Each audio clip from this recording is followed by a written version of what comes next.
Before this video begins, yes, I have a cold, so if my voice sounds weird, there's your reason. Thank the basketball gods, Marvin Bagley is back. And the crazy thing is, we didn't implode with him gone. So he's back in the rotation. And if we look at our record, 19-19, this is the best we've been this entire series. I mean, we're currently, the 6th team in the Eastern Conference? The stats are a little weird, though. Jason Tatum's scoring is lower than I would like it to be. And I think part of it could be because there's a lot of shot attempts that are coming between our top 3 guys, and Aaron Gordon's almost shooting as much as Jason Tatum is. And to be honest, I don't know if that's the best way for us to win games. I think Tatum needs to be the top shooter. And you'll notice Aaron Gordon's shot tendency, I had to move him down to a 62. That seems kind of low, but he was only like a 71 or 72 before, and he was putting up nearly 20 a game. I think it's because Gordon's just ridiculously efficient, so hopefully that'll work out. Josh Richardson is not efficient at all. The dude cannot hit anything. He's already on the bench for Terrence Ross at this point. This is going to be a problem, man. Do we have to find some other backup wing who can knock down shots? I mean, I'm going to keep Richardson, of course, because the dude can play defense, but I mean, he's like worse offensively than Amon Shumpert right now. It's pretty damn bad. I mean, Terrence Ross is in there for his shooting, but it's not like I can grow Ross into a real defensive player. So that's kind of a rough patch. As for Elfrid Payton, I mean, Payton's pretty okay, man. He's one of the better playmakers in the league, and yeah, I understand the three-pointer isn't the best, but defensively he's strong, and I don't know, he's our starting point guard, man. And I think with Jason Tatum, his shooting coming along, Gordon giving us a lot of versatility offensively, and then Bagley also being a guy who can really score, Payton might just be kind of okay for us, even if he's not the big-time scorer or whatever. If we're looking at his competition, Trayvon Duval, I mean, 8 points and 5 assists off the bench is really damn good.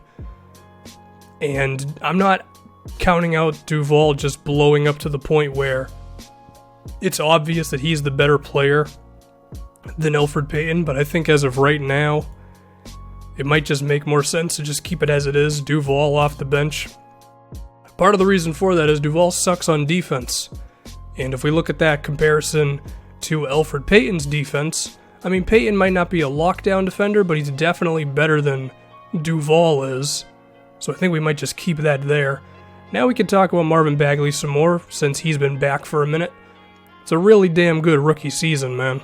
And I think he is definitely on the stepping stones to being the star player. And maybe like a top 5 sort of player with the way that year's going for him. You'll notice, what did he shoot, around 65% at the basket? That's pretty damn good for a guy in his first season. In real life, we saw Rudy Gobert shoot around 70% at the basket, and his offensive improvement was ridiculous. So for Bagley to be able to finish that well in his rookie year is good.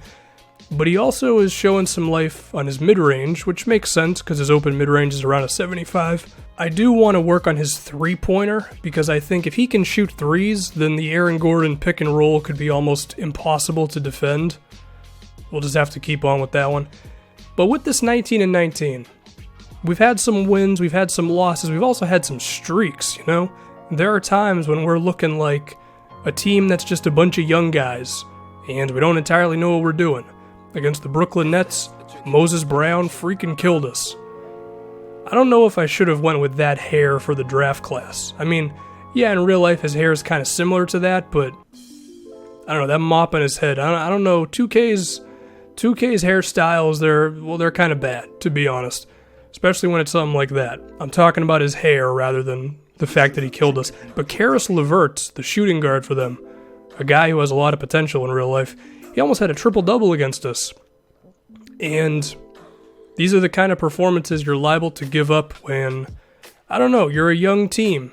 I think that's the best way to explain our situation right now. At 19-19, here's another one against the Hornets. We're a talented team, but we're young. And this is just kind of the process of how it goes in the NBA. Frank the Tank Kaminsky, of all people, destroyed us. He had like 4 3-pointers. and he probably finished at least like 2 times in the paint, which would probably be a record for him because I've never seen that guy score from at the basket.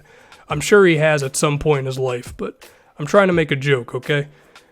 The other team we lost to, the Toronto Raptors, this one was also a blowout. Kyle Lowry went nuts. Serge Ibaka as well as DeMar DeRozan had strong games as well. This is kind of one thing that can happen if Josh Richardson is not playing as many minutes, is someone like a Kyle Lowry, who Richardson could defend, can just go off. And Elfrid Payton might be a nice defender, but Payton also has offensive responsibilities, whereas Richardson is just kind of a spot shooter. So it would be nice if Richardson could be able to defend, well, not Ibaka, of course, but, Kyle Lowry and DeMar DeRozan. But if he can't hit those threes, then that's going to be a problem. Hopefully he can just get that going. But we also won some games, as, we're 19-19 for a reason. The other time we played the Raptors, no one really went off against us. I mean, Kyle Lowry had 19, but there's a big difference between that and 35. DeRozan had 20. I like how I'm showing footage of Duval and Bagley, even though I didn't actually show our stats in this game, but it's cool. So that's a good performance, and I think that just shows our potential, and it just shows you're not going to take off immediately, but we have a good foundation with some young guys, and we're really good defensively against the Raptors in that one. And then against the Miami Heat, that's the type of Jason Tatum game I'm more looking for. It is kind of weird how, he's got all the scoring abilities and the shot tendencies in the high 80s at this point. 18 points a game, it's a little disappointing, I'm not going to lie to you. Especially because he's also making his three-pointers this season. We'll just have to see how the season goes. But as for Bagley, he's good, man. And his impact was definitely felt upon his return from the injury.